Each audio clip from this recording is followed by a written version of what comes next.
When you think about white women during slavery, what do you think about? Do you picture this sweet, innocent Southern belle? Well, you shouldn't. White women were some of the most brutal slave owners. You see, the racial hierarchy allowed white women to escape gender oppression. White women were not allowed to own property, but they were allowed to own slaves, and they took full advantage of this. Hello guys, welcome once again to AfriPost. I hope wherever you are, you're having a great time. Now we know that American system has always been set up to favor white majority, and there are those intersectionalities that really hit severely against black people, especially black women, because if you look at how the society is created, we know that American society is patriarchal, and therefore they will always favor men over women. And then you find that black women now fall at the lower end of this patriarchal chain. And therefore, if you look at those who really bear the brunt of most suffering and discrimination in the United States, they are black women. But then we are finding out that now white women have also started to claim that they are also facing same discrimination as other minority groups. Is this true? I bet this can't be the truth, because we know that the system in the United States was set up to make blacks fail. But now, one thing that is still disturbing white people is that blacks are still succeeding regardless of the hurdles that are placed in their ways. I want us to watch this compilation of videos where white women are expressing their dissatisfaction of how they are treated in America and how other responses came in. Let's watch this, then come back and share our thoughts. When you think about white women during slavery, what do you think about? Do you picture this sweet, innocent Southern belle? Well, you shouldn't. White women were some of the most brutal slave owners.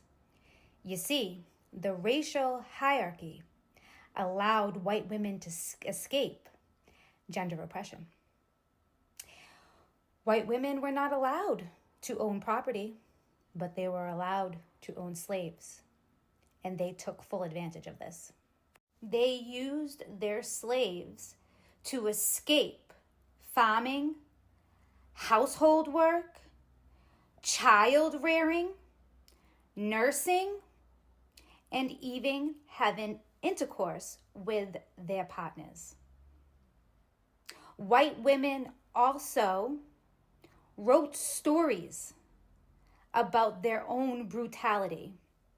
One story that will forever resonate with me is that of a white woman placing a black baby's head underneath a rocking chair and rocking on it for hours.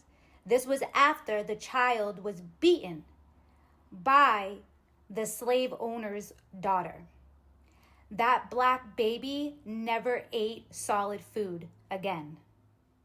Frederick Douglass also discusses the brutality of women slave owners in his narrative. One story that stuck in my mind was that of a white woman who beat a black child to death with a stick. So y'all are like, okay, so why are you talking about this now? I'm talking about this now because we are still seeing that same slave time mentality in white women. We see this in healthcare. Remember the white nurse who broke the bones of the black babies? We see this in education. My children's school don't even teach about black history, period. They also said that the white teacher, female, told my daughter that all of the presidents that owned slaves apologized and that we need to get over it. And you can see it with these performative cardio marches. They are looking to put black bodies in front of them because that's what they're used to. While white women, I need y'all to stop. I need y'all to own your history and cut the shit. Okay, let's talk frankly about this for a second. Because whenever we talk about intersectionality, especially when it comes to marginalizations, people always want to say, well, women are marginalized too. And we live in a patriarchy. Woman is not the same power as man. We know that that's how our patriarchy works. But when we are discussing marginalizations, when we are talking about intersectionality, you cannot say that white female is in the same group as other marginalized groups. And that is because there is not a group alive that upholds the structure of their own oppression the same way that white women do. No one rides harder for the patriarchy than a submissive, traditionally indoctrinated white woman. No one has done more harm to black and brown women for the sake of upholding white supremacy than white women. White women regularly uphold the systems of oppression that keep them in a marginalized position. As opposed to fighting for their own power, they cling to the power of the white men that they serve. So yes, being a woman in a patriarchy is a marginalized identity, but there's a huge amount of white women who live in the gilded cage of white supremacist patriarchy and would rather live there than fight for the rest of us. Okay, let's talk frankly about this for a second. Because whenever we talk about intersectionality, especially when it comes to marginalizations, people always want to say, well, women are marginalized too. And we live in a patriarchy. Woman is not the same power as man. We know that that's how our patriarchy works. But when we are discussing marginalizations, when we are talking about intersectionality, you cannot say that white female is in the same group as other marginalized groups. And that is because there is not a group alive that upholds the structure of their own oppression the same way that white women do. No one rides harder for the patriarchy than a submissive, traditionally indoctrinated white woman. No one has done more harm to black and brown women for the sake of upholding white supremacy than white women. White women regularly uphold the systems of oppression that keep them in a marginalized position. As opposed to fighting for their own power, they cling to the power of the white men that they serve. So yes, being a woman in a patriarchy is a marginalized identity, but there's a huge amount of white women who live in the gilded cage of white supremacist patriarchy and would rather live there than fight for the rest of us.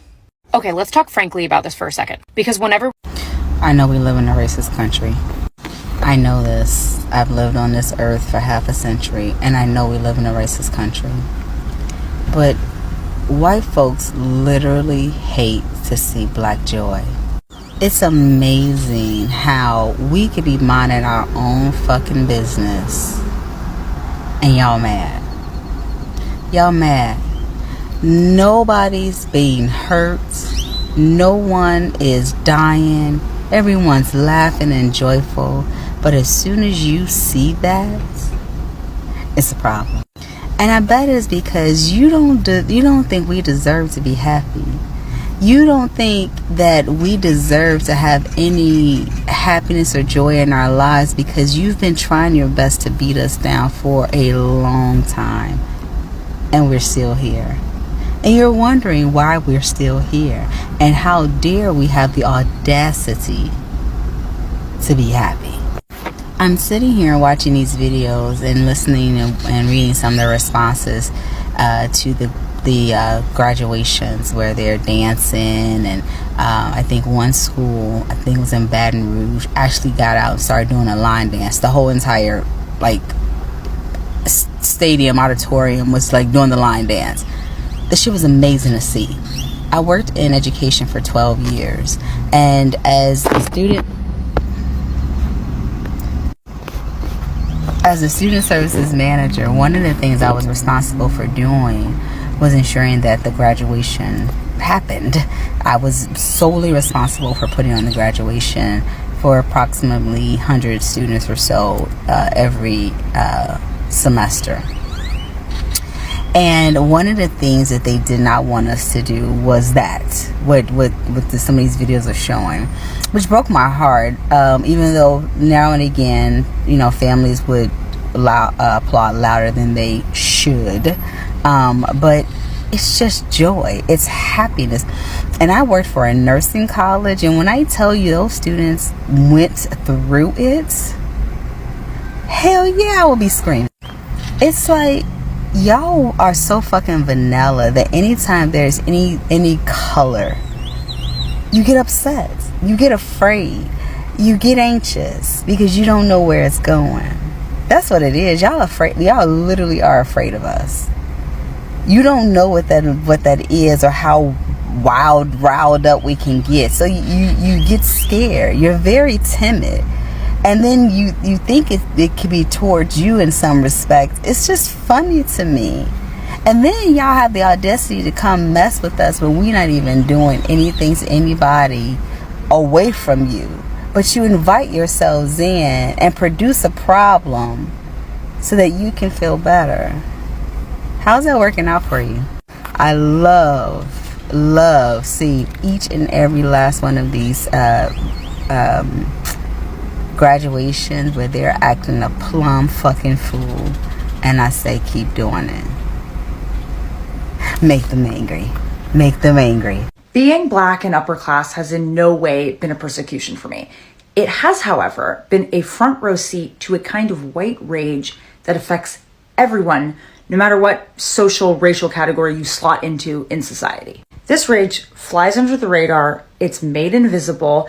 It's been around for a long time. It runs on the same economic, political playbook that it has since the end of the Civil War, and it's hurting all of you. All of you. Unless you're Jeff Bezos, but that's not you. A very small example of this is a couple of years back, I was all dressed up with Black and white cousins. We're all dressed up. There's a good group of us, maybe 12, and we're going to the symphony.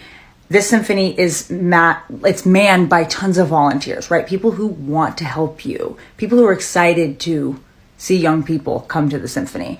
And we get there and I've got my 8 or 9 tickets all connected. And this older white woman, member of my community, is doing the scanning. I can tell from the get-go, she doesn't really want to help me. She's peeved. And I'm thinking, why? I've got this huge group of people coming in. Like, this is a win for the local community symphony. So she scans all my tickets, right? 1, 2, 3, 4, 5, 6, 7, 8. She gets to the 8th or 9th one. I don't remember how many exactly we had. It doesn't beep. Now, mind you, I had to pick up these tickets at will call with an ID, with my name. And she knows this because she's a volunteer before I come to her. She scans the last ticket that has the symphony's name on it. I mean, it's got all the official stuff. And she explodes with this quiet anger and this total frustration. Like, she's just like, she knew it. She knew I was a thief.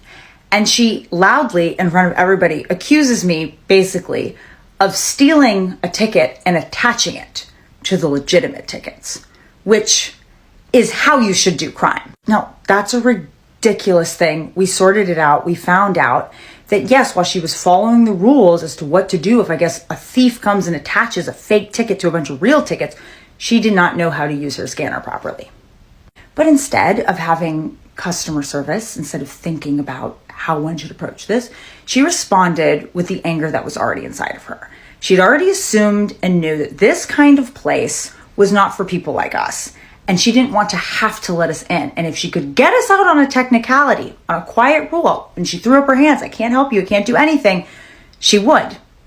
That is a very tiny, low-stakes example of the work Carol Anderson, as a historian, has done in looking at the documented and demonstrated examples of rulemaking and code making that certain people in higher classes have used to quietly make sure that lower class whites and Black people with wealth cannot get ahead. When Carol Anderson decided to write White Rage, it had come after she'd been asked for the Washington Post to write an op-ed in the wake of August 2014 when the Black Lives Matter riots were exploding. Her critique was that we were looking at Black rage. We were looking at physical anger, destruction of property, all those different things. And she was making it very clear in that first essay and then in her book that you can't understand this rage unless you understand the other kind of rage. That's the rage that uses your political power, your legal power, to write laws and little caveats into things to make sure that you undermine the wealth of people believed to be Black, and you make sure that people who are believed to be white, who are in lower classes, never politically come together with those people. Now, who does that cost? It costs the democracy, and it costs all sorts of other classes that aren't in the ruling class. Because what they're doing is you're undermining, as she shows in her book, you're undermining voting rights. You're undermining this ability for the lower classes to look at each other and go, hey, our taxes should be going toward X, Y, and Z. Carol's research, I should say Miss Anderson's research, is an invitation to look at the kind of responses that have legally always existed to the advancement of Black people or the advancement of lower classes coming together and saying, this is how we would like to be treated.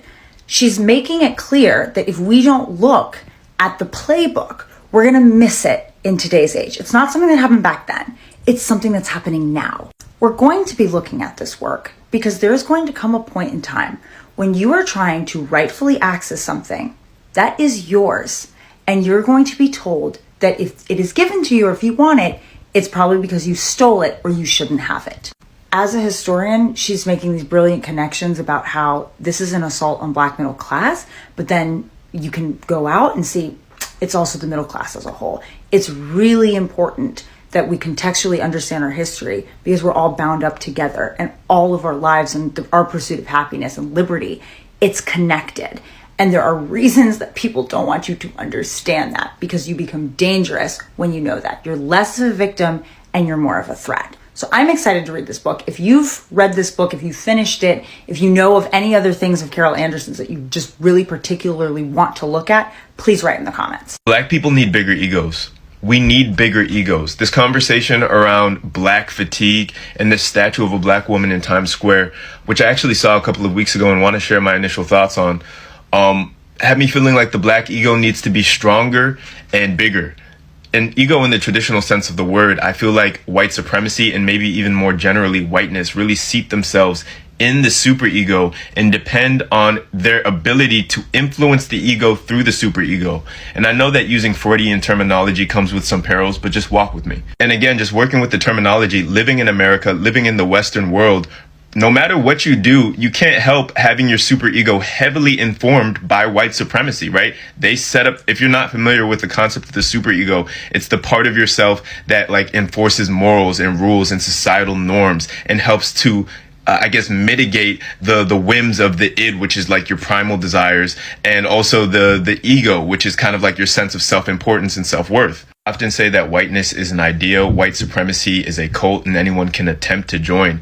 And I feel like respectability politics in general are an attempt to replicate the narcissistic traits of the white center, which again can be applied and it can exist in anyone, right? But it's an attempt to replicate those narcissistic traits, and those narcissistic traits are conflated with a healthy ego. The lack of awareness, right? Like existing in whiteness fully is like turning off your empathy and understanding of other people's experiences, complete self-centeredness, right? And this attempt at replication can exist in aesthetics, in aspiration, in social contexts. Replicating white supremacist narcissism, however explicitly or subtly, is not actually a remedy for healing a deeply wounded ego, especially when that ego is being wounded by your own superego. You're at war in your own head. A lot of people feel that narcissism is a cover for deep, deep insecurities. And in this case, in this context of racial hierarchy, I think that applies, right? Really aptly. I'm actually working my way through this book right now called The Selfishness of Others, an essay on the fear of narcissism by Kristen Dumbeck. And while it doesn't look at things through a racial lens, I think it does encourage the reader to start thinking about narcissism as a spectral concept, and moreover, one that has colloquial definitions and clinical definitions. And I think understanding all of those different kind of dials that can be turned up and down is really important when engaging with what I'm saying to you right now, which is that the white superego is out of control in everyone. And in the case of Black people, the Black superego is under assault. And replicating the narcissism of white supremacy is not the same as healing and nurturing the Black ego. I'm not going to extend this video any further, but I'll share my thoughts on the statue in another video. People don't think they're racist because white people don't understand racism fundamentally. White people think that to be racist, you have to be out hate criming. You have to explicitly be saying you don't like XYZ minority group. You have to be saying you think white people are better. And this level of binary thinking is extremely comfortable for white people because most white people aren't out hate criming. Most racist people aren't out hate criming or explicitly saying they hate minority groups. It's a little bit more subtle for most racist people. Obviously, there are some people who do say that, but that is the exception, not the rule. This goes for both sides of the aisle. Like during the election, people kept saying, not everyone who voted for him is racist, but all the racist people did vote for him. Completely incorrect. Reverse that. Everyone who voted for him is racist. You cannot vote for that without being racist. However, not all racist people voted for him. And that is harmful to say because that perpetuates this narrative of like, or this trope of, I have a black friend, I can't be racist. I voted for Kamala Harris, I can't be racist. I vote for the people who support the minorities. I'm obviously not racist and I don't need to do any further work to prove that. Sophia Coppola is obviously conservative and conservative racism is a little bit more explicit, but they don't think it's wrong and they don't think they're racist because they know that racism is a bad word. That's bad. Racism is wrong. So I'm not racist. I don't hate minority groups. I just don't think that inequality is an issue. I just don't think it's wrong. I just don't think microaggressions exist, right? That's not racist. That's just how they frame their world and that's comfortable for them. And if there's anything white people cannot give up, it's comfort. Do not make white people uncomfortable. Oh my God. Oh my God. And that goes for the left too. I personally have to work every single day to deconstruct systemic racism within myself, within the people around me, within the world that I exist in the context, right? And I have to be constantly thinking about that because racism is so deeply embedded in our society, in our psyches. But a lot of white people on the left don't feel the need to do that because they're doing their part. They're not voting for racism. So they're not racist. If they don't learn about microaggressions, then they don't have to acknowledge that they exist and they don't have to call themselves or their friends out for doing them, right? If they call people out for saying the M-word, if they go, hey, don't say that, that's doing their part. It would be really uncomfortable for them to have to learn about the way that white supremacy exists in our society. And they don't want to be uncomfortable. Don't make them uncomfortable. Don't fight white supremacy. They're going to hate it. And this isn't an excuse at all, but this binary view of racism isn't helpful and it's not productive to think that like everyone who's racist knows it and says like, I hate minorities. It almost views it in the same lens that they view it. Racism is never okay on any level, but it isn't a binary thing. It's not lacking in nuance. Like there is a lot of nuance. There's no justification, but there are different types of racists. There are different understandings of racism, and to not acknowledge that does us all a disservice. White supremacy relies on having an uneducated population, and that is exactly what Trump's administration in the White House is creating today. Anti-intellectualism isn't just concerning because individuals don't know how to read or write at a high level. It's concerning because they don't know how to recognize patterns that are happening in society. They don't want you to recognize the historic danger of banning books or realize that in 2023 alone, more than 3,000 books were banned, mostly about sexuality, race, and gender. They don't want you to recognize that erasing history is dangerous, like how Florida changed slavery to involuntary relocation, or that the GI Bill that built the American middle class, including my family,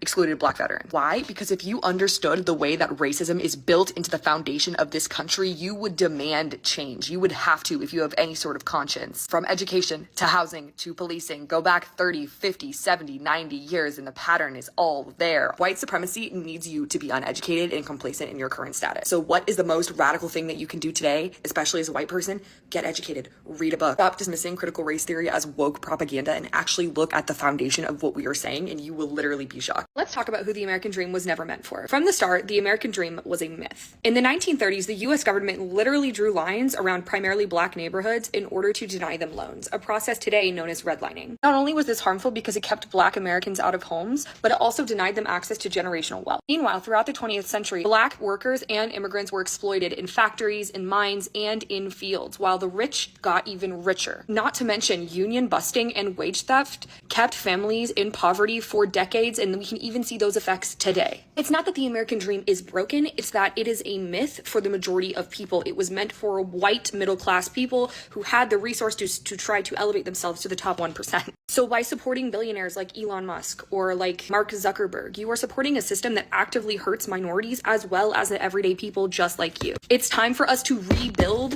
a system that is truly fair and equitable for everybody. Peace and love. Hello guys, welcome back to the channel. What a heated debate there. People think that female whites need to be considered as minority groups because they're discriminated. But an average white woman cannot say she is discriminated more than a black man. Female whites in America occupy a complex sociocultural position that sets them apart from other marginalized groups. While many white women experience real forms of gender-based oppression, such as wage disparities and underrepresentation in leadership roles, and societal expectations rooted in patriarchy, they still benefit from systemic racial privilege. This racial advantage differentiates their experiences from that of people of color, who often face intersecting systems of racial and gender oppression that compound their marginalization in ways white women typically do not encounter. Historically, white women have been both oppressed and privileged. For example, during the suffrage movement of the 20th century, many white women fought for the right to vote, but often did so while excluding black women and aligning with white supremacist ideologies to further their own cause. This pattern of seeking empowerment without challenging racial hierarchies illustrates how white women have at times gained rights of recognition without fully opposing the racialized structures that continue to marginalize others. As a result, their struggles with patriarchy exist within a framework where they are still racially dominant.